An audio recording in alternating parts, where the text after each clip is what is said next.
हरीश की एक पत्नी थी जो बहुत बोलती थी और वो उसके ज्यादा बोलने से बहुत परेशान था। हरीश को पता चला कि जंगल में एक महात्मा आए हुए हैं। वह अपनी पत्नी को उनके पास लेकर जाता है और कहता है कि मुनिवर, कृपा करके आप इसे समझाइए, ये बहुत बोलती है। मेरे मना करने के बाद भी इसका दिन भर इसका मुंह चलता ही रहता है। मैं इसे कितना समझाता हूं कि कम बोला कर चुप रहना सीख, लेकिन नहीं, और हर बार इसकी वजह से लड़ ढाई होती है। महात्मा मुस्कुराए और बोले, मैं तुम्हें इस बात को एक कहानी की मदद से समझाता हूं। मेरा गुरु का एक शिष्य था जो बहुत बोलता था। वह हर समय इधर उधर की बातें करता था और कभी शांत नहीं रहता था।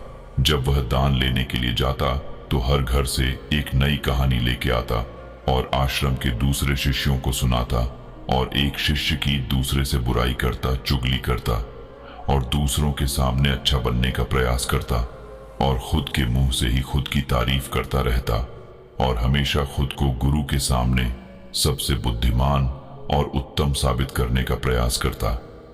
वह खुद को सभी शिष्यों से अलग और श्रेष्ठ मानता था।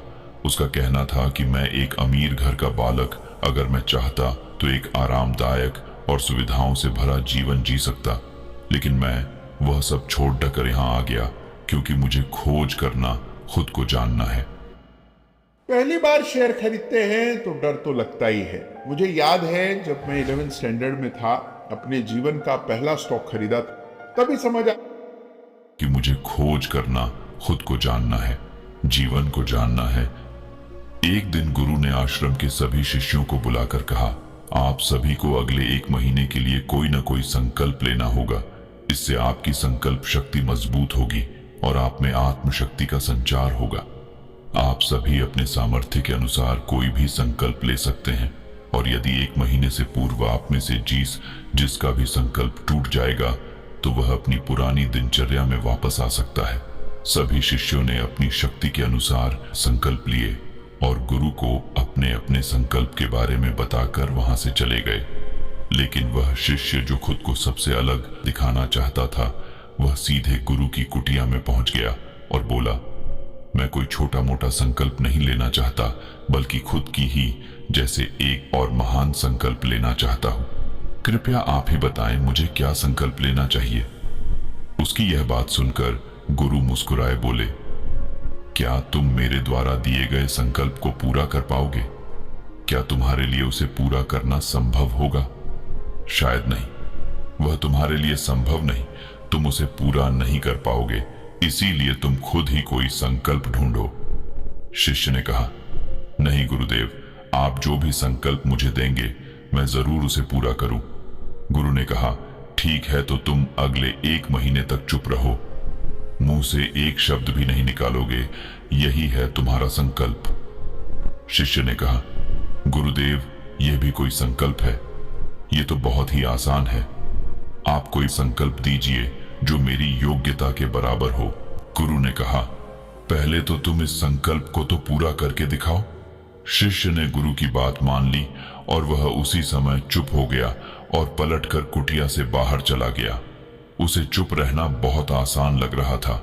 उसने एक दिन तो जैसे तैसे चुप रहकर काट लिया, लेकिन दूसरे दिन से उसके मन में ना बोलने का बोझ बढ़ने लगा, और तीसरे दिन उसे भारीपन महसूस होने लगा, और चौथे दिन उसके अंदर एक अजीब सी बेचैनी होने लगी, क्योंकि आसपास आश्रम के सभी शिष्य एक दूसरे से बातें कर रहे थे। वह भी अपना पक्ष उनके सामने रखना चाहता था, उनकी बोलती बंद कर देना चाहता था, लेकिन उसका संकल्प उसके आ रहा था, इसीलिए वह पूरे दिन सिर्फ और आंखें बनाता। इसी तरीके से कुछ दिन और बीते और वह शिष्य बीमार पड़ गया। उसका सिर फटा जा रहा, उसका खाने पीने तक का मन नहीं था, वह सिर्फ बोलना चाहता था। वह गुरु के पास गया और उनके सामने बैठकर लिखकर उन्हें बताया, गुरुदेव, मैं बोलना चाहता हूँ, बिना बोले मुझे सांस नहीं आ रही है, मेरा दम घुटता जा रहा है, मैं अंदर ही अंदर पागल हुआ जा रहा हूँ, मैं क्या करूँ? संकल्प तो ड दूं क्या? ये पढ़कर गुरु मुस्कुराए और बोले, मैं संकल्प ढाने के लिए नहीं होते, लेकिन जो अपने संकल्प को पूरा कर लेता है वह अपनी आंतरिक शक्ति को बढ़ाता है और जो अपनी आंतरिक शक्ति को बढ़ा लेता है वो समाज और जागृति की राह पर आगे बढ़ जाता है। संकल्प का लेना भी तुम्हारे हाथ में था और इसे तोड़ना भी तुम्हारे हाथ में है। तुम्हारे बहुत से भाई अपने संकल्प को तोड़कर अपनी पुरानी दिनचर्या पर वापस आ चुके हैं। अगर तुमसे नहीं हो पा रहा तो तुम भी संकल्प तोड़कर अपनी पुरानी दिनचर्या पर वापस जा सकते हो। लेकिन याद रहे, अगर आज तुम इस छोटे से संकल्प को नहीं संभाल पा रहे तो तुम अपनी बाकी की पूरी जिंदगी को कैसे संभाल सकोगे? बाकी फैसला पूरी तरह से तुम्हारे हाथों में है। गुरु की यह बात उस शिष्य के दिल में चोट कर गए। वो बिना कुछ बोले वहां से वापस चला गया और खुद को अपनी कुटिया में बंद कर वह केवल अपने जरूरी कामों के लिए ही कुटिया से बाहर निकलता, बाकी सारे समय कुटिया के अंदर ही बैठा रहा।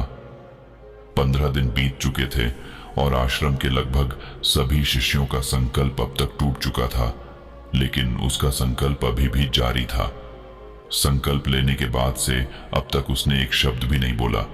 सारा आश्रम हैरान था कि इतना बोलने वाला इंसान चुप कैसे हो। 15 दिन बीतने के बाद वह दोबारा अपने गुरु के पास गया और लिखकर बताया है, गुरुदेव, मैं बाहर से तो चुप हूं लेकिन मेरे भीतर बहुत सी आवाजें हैं, बहुत सी चीख पुकार और शिकायतें हैं। मैं अंदर ही अंदर बात करता रहता हूं। मेरा मन तरह तरह के प्रश्न पूछता है। मैं बाहर से जितना मोर, भीतर से उतने ही शोर शराबे से भरा। क्या इस तरह से मेरा संकल्प अभी भी है? गुरु ने कहा, हाँ, तुम्हारा संकल्प अभी भी जारी है, लेकिन जब तक लोगों की ये आवाजें तुम्हारे कानों में बजती रही, तुम्हारा मन बोलता रहेगा, क्योंकि इसे तो आदत है। तुम भले ही बाहर से चुप रहो लेकिन तुम अंदर ही अंदर बोलते रहोगे। तुम्हें इन बातों से, इन आवाजों से दूर जाना चाहिए। शिष्य गुरु को प्रणाम कर वहां से चला जाता है और सुबह होते ही अपनी कुटिया छोड़ जंगल की तरफ चला जाता है। कई दिन बीत जाते, संकल्प का समय भी पूरा हो जाता है, लेकिन शिष्य लौटकर नहीं आया। आश्रम में सभी को डर था कि कहीं जंगली जानवर ने उसे खाना लिया हो। इस बीच उसे ढूंढने की बहुत कोशिश की गई, लेकिन वह कहीं नहीं मिला। गुरु भाइयों ने मान लिया था कि जंगली जानवरों ने उसे अपना शिकार बना लिया है, लेकिन गुरु को ऐसा नहीं लगता। एक दिन आश्रम का एक अन्य शिष्य गुरु के पास आया और बोला, गुरुदेव, हमारे उस अधिक बोलने वाले भाई के साथ क्या हुआ होगा? क्या जानवर ने उसे मार दिया होगा? गुरु ने कहा, हो सकता है कि जानवरों ने उसे अपना शिकार बना लिया हो, लेकिन उसके न लौटने की एक दूसरी वजह भी हो सकती है।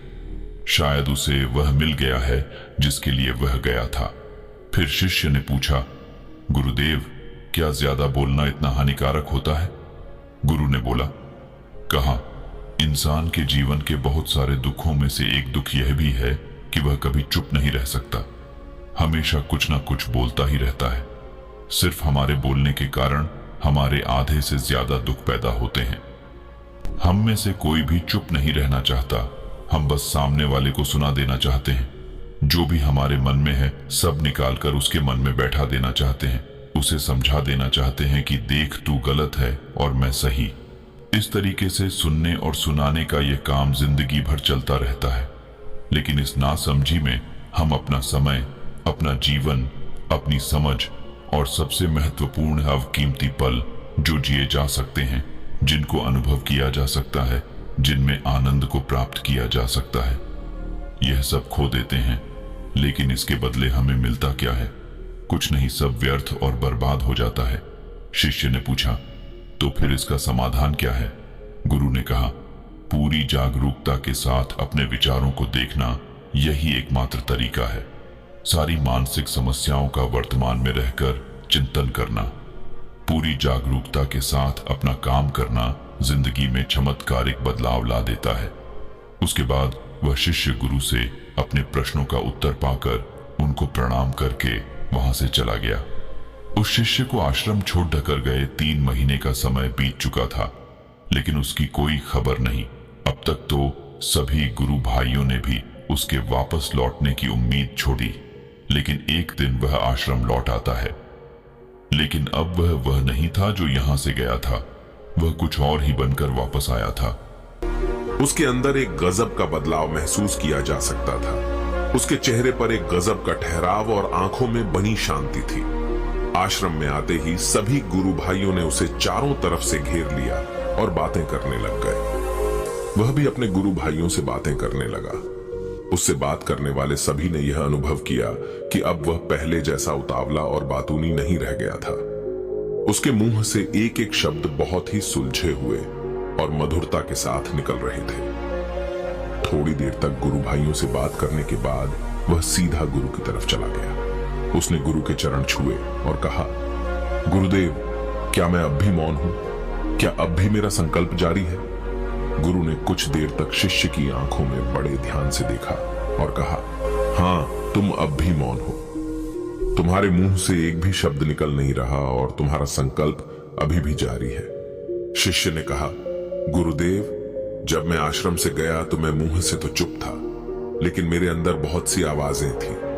मन में बहुत से प्रश्न थे और वह बंद नहीं हो रहे थे, तो मैं जंगल में चला गया, इस उम्मीद से कि वहां मुझे शांति मिलेगी और मेरे मन की बकबक कम हो जाएगी। लेकिन मैं जितना एकांत में जाता गया, मेरे अंदर की आवाज उतनी ही तेज होती गई। मेरे भीतर की पुरानी से पुरानी आवाज मुझे सुनाई देने लगी। तब जाकर मैंने महसूस किया कि मैं कितना गलत कर रहा था। जब मैं अपने परिवार वालों, दोस्तों को और गुरु भाइयों को बुरा भला कहता था, तो उस समय मुझे लगता था कि मैं सही कह रहा हूं। जब मैं गुरु भाइयों की एक दूसरे से चुगली करता था और उनका मजाक बनाता, तब भी मुझे यही लगता था कि मैं उनसे बेहतर हूं और मैं सही कर रहा हूं। लेकिन उस दिन मैंने पहली बार महसूस किया कि मैं कितना गलत बोलता था।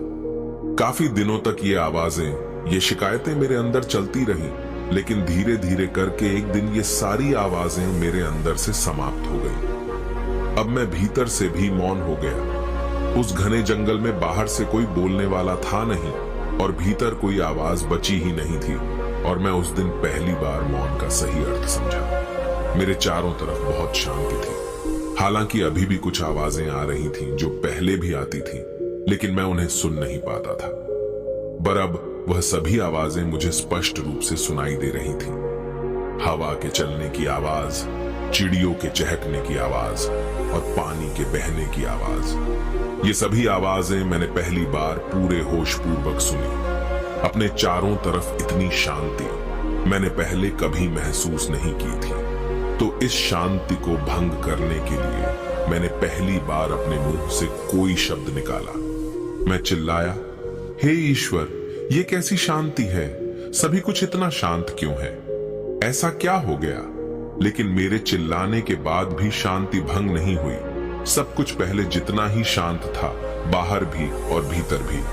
हे गुरुदेव, मैंने अपने गुरु भाइयों से बात की, मैंने आपसे बात की। मैं बोल रहा हूं, मैं चल रहा हूं, मैं सब कुछ देख रहा हूं, लेकिन मैं अपने भीतर एकदम एकांत में हूं, मौन में हूं। भीड़ में होता हूं तब भी भीतर से अकेला एकांत में होता हूं। जब मैं खुद में भी शोर करना चाहता हूं तब भी एकांत में ही होता हूं। अब सब दिखाई पड़ने लगा है, सब सुनाई पड़ने लगा है। गुरु ने कहा, जब तक हम बाहर की तरफ बोलते रहेंगे, भीतर अशांति ही रहेगी। लेकिन जिस दिन हम भीतर की तरफ मुड़ जाएंगे, तब हमारे मुंह से कुछ भी निकलेगा, हम शांत ही रहेंगे। दुनिया में जितनी भी बुराइयां हैं, ज्यादातर हमारे बोलने से ही उत्पन्न होती है, क्योंकि हम चुप रहना नहीं चाहते। हम जितनी जरूरत है उससे कहीं ज्यादा बोलते हैं। हम सामने वाले को सुनना नहीं चाहते, बल्कि उसकी बोलती बंद कर देना चाहते हैं। उसे समझा देना चाहते हैं कि मैं कौन हूं, मैं क्या कर सकता हूं,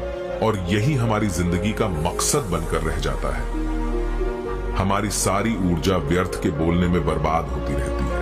ऐसे ही समाज में लोगों का जीवन दुखों से भर जाता है, जो हमेशा एक दूसरे को सुनाने में लगे रहते हैं। कभी एक दूसरे को सुनना नहीं चाहते, समझना नहीं चाहते, और चुप रहना तो उन्होंने कभी सीखा ही नहीं, क्योंकि चुप रहना उन्हें छोटा महसूस करवाता है। दुनिया की सभी लड़ाइयों का कारण हमारा बोलना ही है।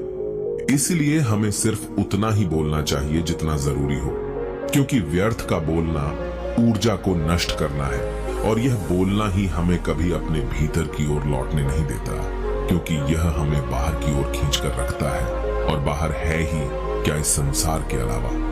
लेकिन अगर अपने भीतर के संसार की ओर मोड़ना है, तो इस मुंह को बंद ही रखना चाहिए। इसीलिए जितने भी बुद्ध हुए, आत्मज्ञानी हुए, वह सभी एकांत की ओर भागे, ताकि उन्हें ज्यादा न बोलना पड़े, ज्यादा सुनना न पड़े। वह एकांत में रहे और शांत रहे, इसीलिए आसानी से भीतर की यात्रा कर पाए। लेकिन अगर कोई चाहे तो इस संसार में रहकर भी एकांत में रह सकता है, शांत रह सकता है, लेकिन इसके लिए उन्हें अपनी ऊर्जा बचानी होगी।